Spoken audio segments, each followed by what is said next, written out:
नमस्कार मंडळी, माझ्या मनाली गोरिले चॅनलवरती तुमचं स्वागत आहे। आज मी पाण्याच्या टंचाईबद्दल समस्या मांडणार आहे। मुंबई महानगरपालिकेने उन्हाळ्याच्या कडाक्यामुळे मोठ्या प्रमाणात पाण्याची कपात केली आहे। मुंबईत पाण्याचा मोठ्या प्रमाणात साठा कमी झाल्यामुळे मुंबई महानगरपालिकेने मोठ्या प्रमाणात पाण्याची कपात केली आहे।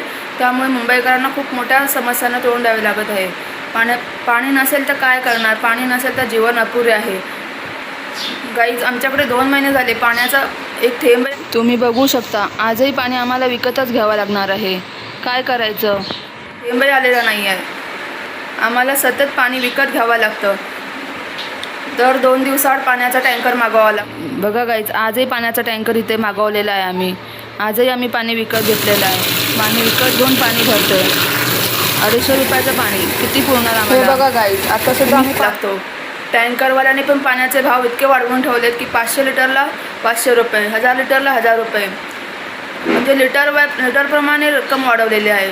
पण सामान्य जनतेला कसं परवडणार? सामान्य जनतेने अशा परिस्थितीत करायचं तरी काय? दररोज पाणी विकत घेणं सर्वांनाच परवडेल असं नाही ना। असं बोललं जातं की कमी प्रमाणात पाणी येईल, पण KDMCवाले पाण्याच्या टायमाला पाणीच सोडत नाहीत ना। पुरेसं पाणी आम्हाला मिळतच नाही। पुरेसं पाणी काय, आमच्याकडे एक थेंबही पाण्याचं येत नाही। तब्बल 2 महिने झाले आम्ही सतत पाणी विकत घेतोय। सगळेजण खूप वैतागले आहेत। एक वेळ माणूस अन्नाशिवाय राहील, पण पाण्याशिवाय कसं जगणार? पाणी नसेल तर जीवन मुश्किल आहे। पाणी असेल तर सर्व काही। गाईज, आमचं सोडा, 24 तास पाणी असणाऱ्यानंतर काय करावं? त्यांच्याकडे तरी किती प्रॉब्लेम्स असतील। त्यांच्याकडे 24 तास पाणी असल्याने पाण्याची सुविधा, पाण्याचा मोठ्या प्रमाणात ते साठाही करत नाहीत। पाण्याचा साठाच करत नाहीत ते। पाणी आलं नाही तर अशा परिस्थितीत ते काय करणार? मग त्यांना किती प्रॉब्लेम होत असणार। तुम्ही म्हणाल बोरिंगचं पाणी आहे 24 तासवाल्यांना, पण बोरिंगच्या पाण्याचाही काही भरोसा नाही आहे ना। पण या सगळ्या प्रॉब्लेम्सना फेस करावं लागतं का? कमेंट्स करून नक्की सांगा। तुम्ही काय करता? पाणी विकत घेता की कसं? आणि विकत घेत असेल तर किती घेता?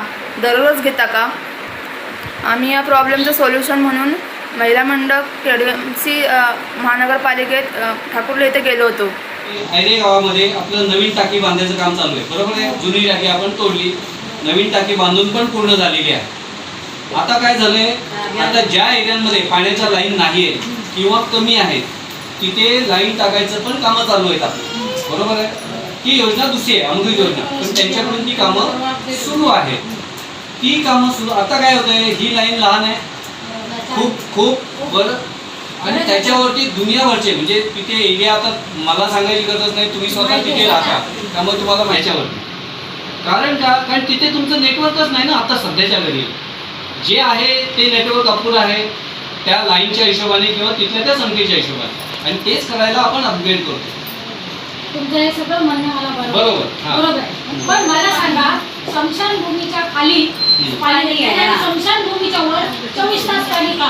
मग तेच बोलतो ना, आम्हाला 24 तास पाणी, 24 तास पाणी, तीन टाइम। ठीक आहे ना। मी आता एक काम करतो, तुमचा मला मोबाईल नंबर द्या, मी आमची माणसं तिथे पाठवतो। तुम्ही मला दाखवा ते कुठे आहे, कुठल्या पट्ट्यामध्ये म्हणतोय ना, ते तिथे येतील, ते चेक करतील, अंदाज घेतील की पाणी कुठपर्यंत येते, आणि मग उद्या त्या हिशोबाने माणसं लावतील आमची, असं करतील ना। मी तसं त्यांना सांगतो, मी तसं, ओके, बरोबर। आणि मग हे 24 तास पाणी कुठेच नाही, डोंबिवलीमध्ये 24 तास पाणी कुठेच नाही, लिमिटेड। आता तुमच्या पण झोनमध्ये 8 ते 10 हे 2 तास पाणी आहे, बरोबर आहे। त्या वेळेमध्येच ते तसं पाणी येणार। आमचा प्रयत्न, तिथे आम्हाला सांगण्यात आलं की आमची माणसं लवकरात लवकर येऊन पाईपलाईन चेक करतील आणि तुमचा प्रॉब्लेम सॉल्व करतील। आता बघूया कधी करतायत सॉल्व। नाहीतर महिला मंडळ पुढची ॲक्शन घेण्यासाठी तयार आहे, कारण पब्लिक खूप वैतागलं आहे। 2 महिने पाणी येत नाही म्हणजे काय खायची गोष्ट नाही ना। पाण्याचा प्रॉब्लेम सॉल्व होणं खूप जरुरी आहे। निदान थोड्या प्रमाणात का होईना पाणी मिळालं पाहिजे। तुम्हाला काय वाटतं? तुम्हाला पण पाण्याच्या समस्या आहेत का? कमेंट्स करून नक्की सांगा। आणि समस्या आहेत तर तुम्ही काय करता तर ते सुद्धा सांगा। कारण जर हा व्हिडिओ तुम्हाला आवडला असेल तर लाईक, शेअर, सबस्क्राईब करा। आणि तुमच्या काही अनुभव असतील पाण्याच्या संदर्भात, तुम्ही काय करतात तर ते सुद्धा सुचवा। जेणेकरून आम्हीसुद्धा त्याचा उपयोग करू शकतो. थँक्यू.